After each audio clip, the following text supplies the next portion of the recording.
Welcome to the channel for the first time viewers. Welcome back from my existing subscribers. Just want to talk to you about the upgrade from the 9700K to the 10700K. So listen up if you're one of the people that has that CPU and you're looking to make that next jump, or if you're wondering maybe if you should get the next step up, right? So this has been my experience so far.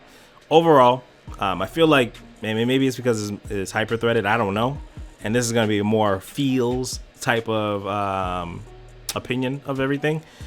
I feel like it's a little bit snappier, much more in line with my Ryzen 7 3800X. So I feel like that is a good thing that's going for it as far as since I've switched to the 10700K. One thing I will say is that the gaming performance is pretty much identical, hasn't really changed much. But there were starting to be on Warzone sometimes where the game will have like these weird inconsistent stutters. It wasn't like my RX 5700 XT or the 5600 XT. Like, it wasn't like the AMD cards, but it was just weird, almost like the CPU was trying to do something and it was like taxed. And it would be really bad if I had a lot of things open, right? So if I had like Discord open, Spotify, because when I play Call of Duty, that's the game that I like to play with music, and I really don't, you know how it is. It's just like Call of Duty, so it's a mindless shoot 'em up game for me. So I have other apps open, and this one handles it a lot better, in my opinion, than my 9700K. So the 10700K, I run it at stock. It even clocks out of the box a little bit higher. Usually it's, I want to say it's 4.69 gigahertz, but it sometimes hits 4.75. So that's not bad. Out of the box, don't have to touch anything. I'm pretty sure if I wanted to invest in a better cooler, then I could probably get it to probably 5.1, maybe I would say. What I did know is that when I had my 9700K though, pretty much 4.7 was the hard stop. Anything I try to do without getting all, because I'm not the most technical person, so I kind of just look at guides, and MSI put out a guide on how to overclock it and what scales to use. So I try to follow that, and it just wasn't stable. It would run the games for a little bit, but anytime something crazy happened, get a temp spike real quick. And I think it might have been just because of the cooler I was using. A Corsair H60 is just it's not a budget cooler by any means, but you definitely have the 100s, the 110s. You have better coolers with like triple fans, dual fans, and mine is just one single fan. Use it as an exhaust, and it's just kind of there chilling. Keeps the temps down, and when I'm playing, it really doesn't give me any kind of issues. So when I look at overclocked 10700Ks and 9700Ks, the performance was never there for me to invest that extra, $90 to get a better cooler. It was always one of those situations where it's like, okay, well, mine's fine right now, and the performance, like if I'm gonna get, like in some games I might get 15 more FPS, but when you're at 200 to get 215, I mean, you gotta cut your losses at some point, right? But what you came in for is essentially what my opinion would be: what should you get this 10700K? And I say yes. The reason I say yes is because if you want to hold on to your 9700K, you're good, but the value is still there. So you're really looking at maybe if you flip your motherboard, $170 difference, maybe if you flip your motherboard too, because you could probably find somebody to buy your chip and maybe the board for closer to $300. Right now, there's a lot of deals going on. They're selling for like $300, $330 right now, but not everybody's aware of those deals. So, I mean, it's, at that point, it's fair game. If you threw it up on Facebook, I had a couple offers while my 9700K was posted on eBay. Ended up selling for, how much did it sell for? I think it was like $350. Yeah, it sold for like $320 or $350. I can't remember. But that was the board and the CPU. I just wanted it gone, right? And there's a lot of people that offered me, because I listed it on Facebook Marketplace for $370. A lot of people offered me that specifically. So if you were to do that, it'd actually be a $200 flip, because the $370 would cover your CPU. That's what I got the 10700 for.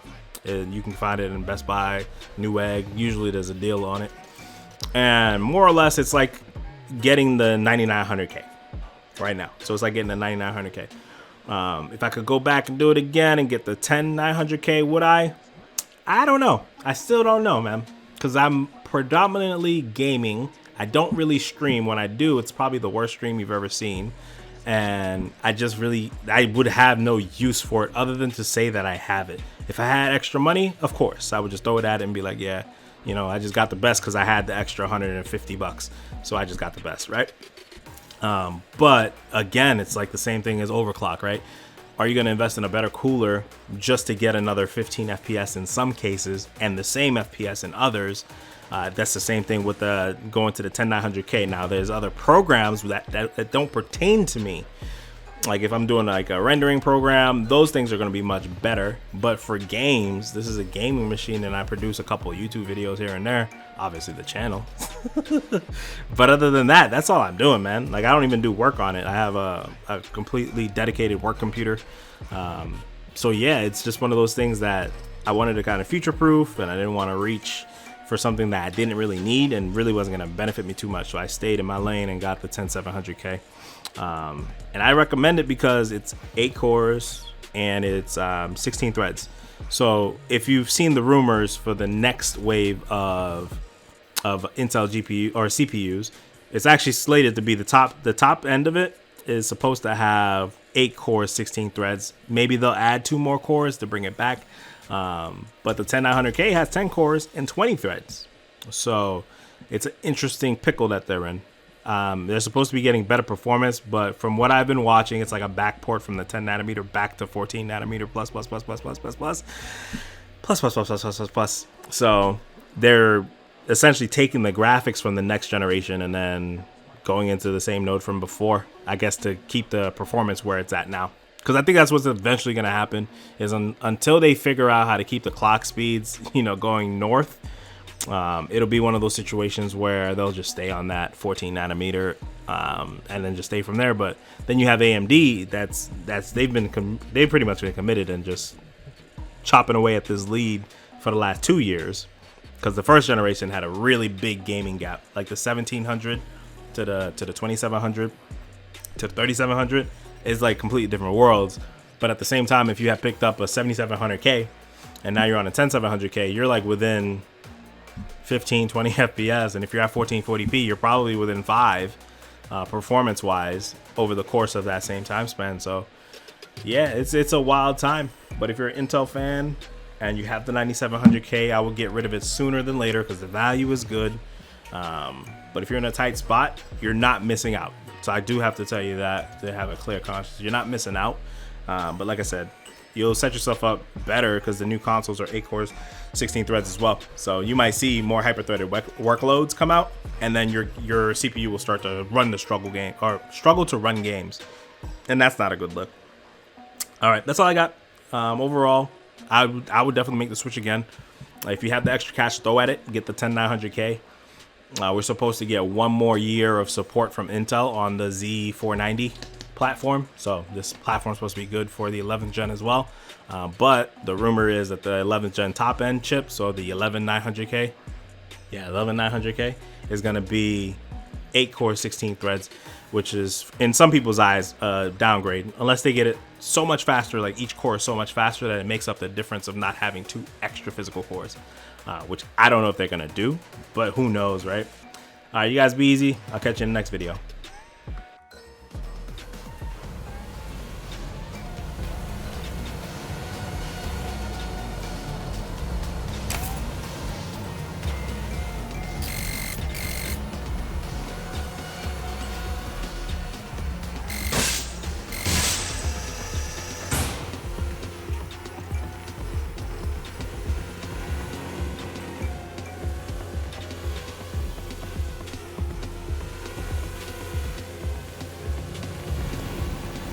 There are the cores. Destroy them, Sebastian. And for God's sake, be careful.